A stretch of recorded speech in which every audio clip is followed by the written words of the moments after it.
Putain, je suis où là? C'est quoi ce bordel? Oh putain, c'est quoi ce bordel là? C'est quoi ce délire? Oh putain, j'espère que c'est pas ce que je crois là. Oh si, c'est ça, c'est ça. Putain, non, non, non, on en avait parlé, mais... Je pensais que c'était une légende, je sais pas. Non, putain, non!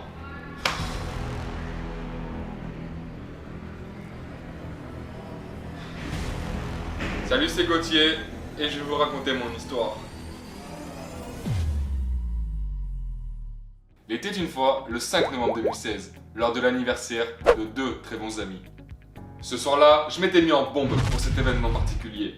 Petite chemise, petit jean, petite chaussure qui va bien. La soirée a commencé au resto, on était environ 15 personnes, mais il y avait plus de filles que de garçons.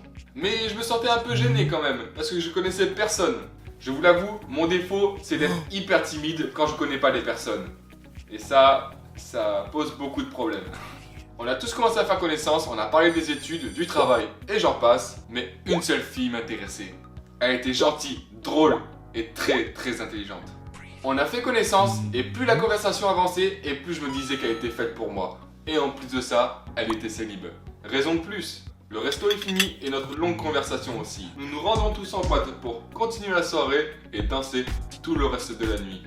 Bon, moi je sais pas trop danser. Je suis aussi raide qu'un bâton quand je danse. Pour vous dire, voilà. La soirée est à son maximum. Ça s'embrasse, ça boit, ça danse dans toute la boîte. À ce moment-là de la soirée, j'ai commencé à boire, mais vous inquiétez pas, il y avait un Sam. Elle et moi sur la piste, on donnait le meilleur de nous-mêmes. On se croyait dans Danse avec les stars. Enfin, c'était mon point de vue, sous l'emprise de l'alcool, bien sûr. La soirée touche à sa fin, et la création du contact sur mon téléphone aussi. J'avais récupéré son numéro. La soirée est finie, je suis chez moi, très fatigué. J'ai même pas eu le temps d'envoyer le premier message que je me suis endormi. Et on décide tous les deux de se rencontrer en faisant un petit ciné et pour terminer, un petit resto. Dans ma tête, tout était calculé. Un petit cinéma, on fait le petit cliché, on passe le bras à côté et tout va bien. Mais non, ça ne s'est pas déroulé comme ça. Le film commence et ma timidité ressort. Je ne savais pas comment me rapprocher d'elle. Je n'arrivais pas à suivre le film. Est-ce trop tôt pour se rapprocher d'elle? Le film se termine, j'avais pas du tout suivi l'histoire. Au passage, le film c'était Vaiana, le dessin animé. Donc vous voyez à quel point je suis déterminé pour la voir et pour me rapprocher d'elle. On sort du ciné et là vient la question, où allons-nous manger? Elle était trop mal à l'aise parce qu'elle me l'a pas dit au début qu'elle pouvait pas aller au resto. Car sa mère lui a dit qu'elle devait rentrer très tôt. Ce que je vous ai pas dit c'est qu'elle répond jamais aux messages. Elle peut mettre une semaine pour répondre à un ça va. Donc vous voyez à quel point c'est une galère de préparer des trucs avec elle. En plus de ça, je pensais qu'au resto on allait encore plus se rapprocher. Mais bon, une prochaine fois. Je la dépose chez elle, je rentre chez moi et je me couche. 2 semaines plus tard, on a prévu le même programme, un petit ciné avec un petit resto.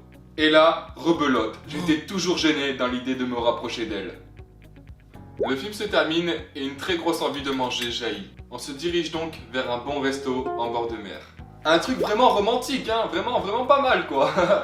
Avant de franchir la porte, elle m'a dit la chose qu'il ne fallait absolument pas dire, qui est restée gravée. Je fais cette vidéo un peu grâce à cette phrase qu'elle va dire. Elle me dit, je n'ai jamais eu d'amis garçons comme toi, t'es vraiment quelqu'un de bien. D'habitude, les garçons me demandent de sortir avec. Sans commentaire.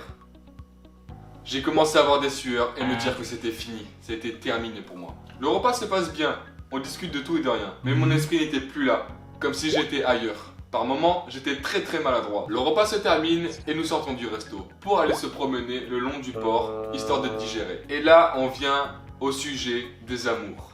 Dans ma tête, rien n'était fait, je pouvais toujours faire une remontada pour sortir avec elle. Mais elle me sort, si tu veux, j'ai plein d'amis, ils sont célibataires, je peux te les présenter. Là, je vous avoue, je me suis pris un carton rouge, je suis exclu du terrain. Donc moi, tout gêné, je lui dis, non merci, ça va aller, je vais attendre la bonne. Des heures, des jours, des semaines passent pour qu'on se revoie de nouveau. Pour encore le même programme donc, ciné plus resto. Mais cette fois-ci, pendant le film, j'ai posé délicatement ma main sur sa cuisse. Pour lui montrer que pour moi, il y avait beaucoup plus que de l'amitié. Elle se laisse faire. Pour moi, c'était le jackpot. Mais vous allez voir ce qui s'est passé. On sort du ciné et elle me dit, Gauthier, faut qu'on parle. Donc on se dirige vers le resto, on mange Et là, pendant le repas, elle me dit « Gauthier, tu es quelqu'un de très exceptionnel, mais je préfère qu'on reste amis. » C'est officiel, je suis posé dans la friend zone. limite la larme à l'œil et elle aussi, elle me demande si je vais bien. J'étais encore sous le choc, je lui réponds un petit oui. Là, c'était fini pour de bon. On rentre, mais là, plus de quelques jours plus tard. On ne s'est plus jamais revu depuis. Mais on se parle de temps en temps, car après, on reste amis. Fin.